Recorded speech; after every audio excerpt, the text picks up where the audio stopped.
Okay, so I'm going to begin today telling you a little bit about the Spanish compound tenses. This video will likely come in 3 parts so that you can get information on all the compound tenses available. These are the main 2 compound tenses in the Spanish language, so if you are just beginning to learn about compound tenses, it may be wise for you just to focus on these 2 for now. That I'm going to explain in this video, and then you can move on to other tenses later on in your Spanish learning journey. So, compound tenses sound scary, but really they're almost more simple than the other tenses that you may have learned up to this point, because all you need to know how to conjugate is the verb haber, and then you just need to know the past participle of whatever word you're actually using. So I'm going to start with the perfect compound tense, or the perfect tense, and the indicative.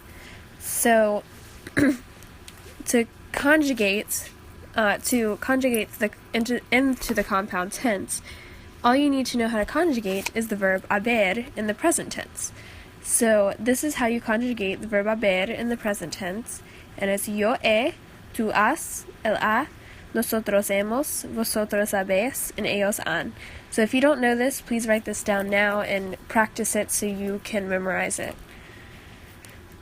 So, here's that, if you did not get that a second ago. I'm going to continue on explaining how to conjugate in this tense.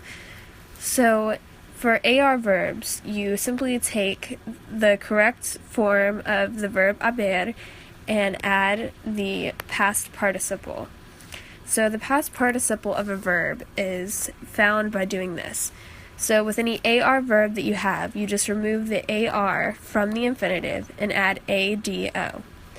For ER and IR verbs, you remove the IR or the ER depending on which verb you're using and add IDO to the infinitive of the verb you used. So here are some examples. If you have the verb comprar, you would remove the AR and add ADO so that you have comprado. And that's your past participle.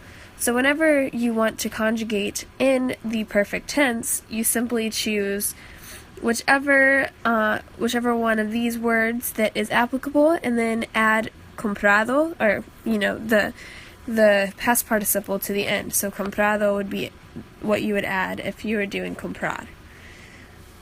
For beber, to find the past participle, you would remove the ER and add IDO, and then you would have bebido.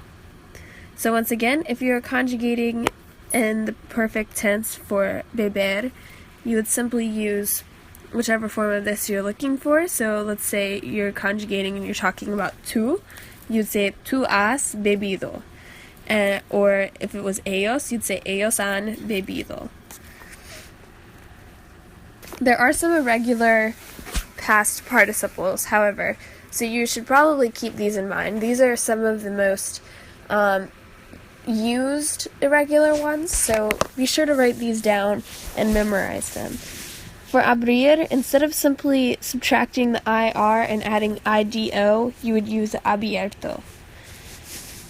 Cubrir is cubierto, decir is dicho, escribir is escrito, freír is frito, hacer is hecho, morir is muerto, poner es puesto, resolver es resuelto, romper es roto, ver es visto, volver es vuelto, componer es compuesto, describir es descrito, devolver es devuelto. So, these are the irregular past participles. Normally, of course, you just take the infinitive and subtract the ending and add the ado or ido. But with these, they're a little bit different, so you have to memorize these and know that when you see these infinitives, you need to use these past participles instead of just doing it the normal way. So another important point is that all past participles, whether they are the irregulars or the normal past participles, can be used as adjectives. And then you must make the ending agree in gender and number as you would with any other adjective. But that's the only time you need to make them agree with gender and number. So if you just have it as a past participle, it's always going to look just like this. You never have to have an A or an S or anything like that. It's always going to look exactly like this or exactly like the others if that's what you're looking at. So keep that in mind as well. Please let me know if this is moving too fast for you and if you need a slower and more focused explanation on any of these mini topics that I'm kind of rushing over with you. Okay, so now I'm going to jump into the past perfect, which is called the pluscuamperfecto in Spanish, which is exactly the same thing as the perfect that we just learned, except for it uses the imperfect version of haber. So whereas the perfect tense, whenever you conjugate something in the perfect tense, you're saying like yo he comprado. That means I have bought. So whenever you're doing this, you're saying someone has done something in the past, but it's the present past. So that's how you decipher between that and the other one. So with the perfect tense, it's someone has done something.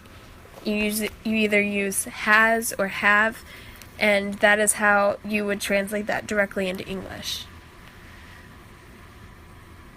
So for the past perfect, it's someone had done something. So it's further in the past. The perfect tense is more recent than the past perfect tense, but both are kind of talking about the past in their own little way.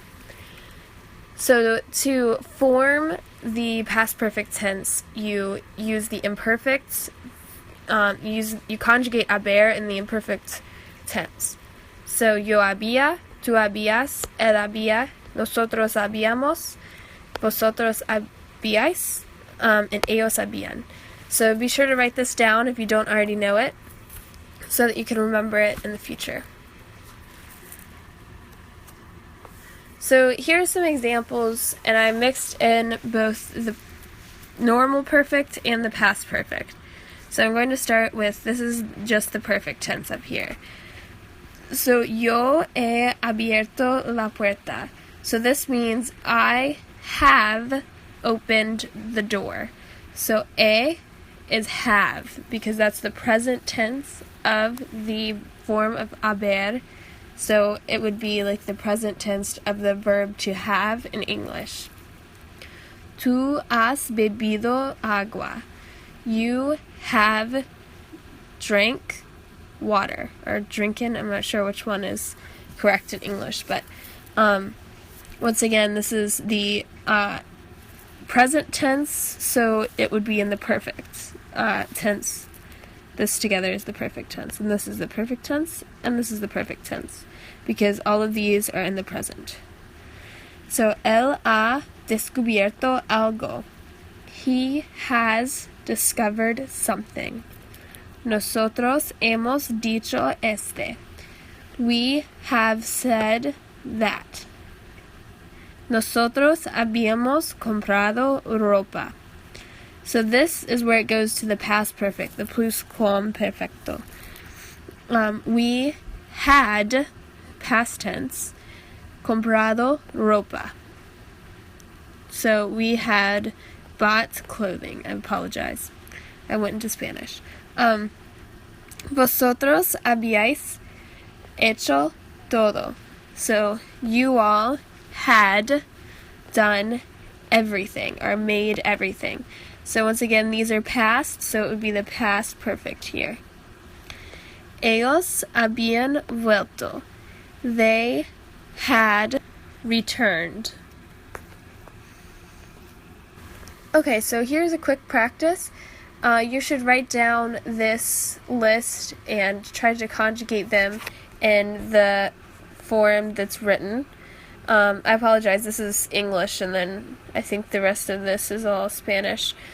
But perfecto, again, remember, is the present tense of haber, and pluscuamperfecto is the past tense of the verb haber.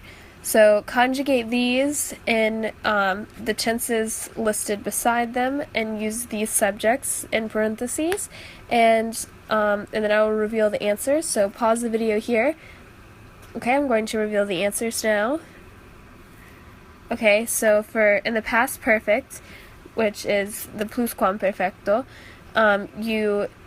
for hacer in the yo form, it's yo había hecho. So remember, this is an irregular past participle, so you need to memorize that. And yo había because it's the past tense. Perfecto for morir, so ellos han muerto. They have died. And this is I had done. Pluscuamperfecto for nadar for nosotros is habíamos nadado. We had swam. Perfecto for romper, el form is él ha roto. Once again, that's an irregular, but it means he has broken. Perfecto for escribir, vosotros form is habéis escrito. That's another irregular, escrito. So you all have, or you all had written. You all have written. I apologize. You all have written. You all have written. The pluscuamperfecto is for volver, for tú, is habías vuelto. I apologize, I got cut off, but there's just an O over there. So you had returned. Perfecto for poder in the yo form is yo he podido. I have been able to. Perfecto for venir in the nosotros is hemos venido, means we have come. Pluscuamperfecto for ser, for ellos, is habían sido, and that means they had been. So I hope this helped, and I hope this made sense to you. Please let me know if it did not, or if you need extra help. If you understood this, but you would like to continue practicing, you can choose a random verb and write down a conjugation chart for it to the best of your ability, and then you can check it against wordreference.com, the Spanish conjugator on there. It's a great tool. And please let me know if you have any questions, or you would like extra help, or you'd like me to elaborate on any point within this video, and I will make a separate video about that. So I hope this helped.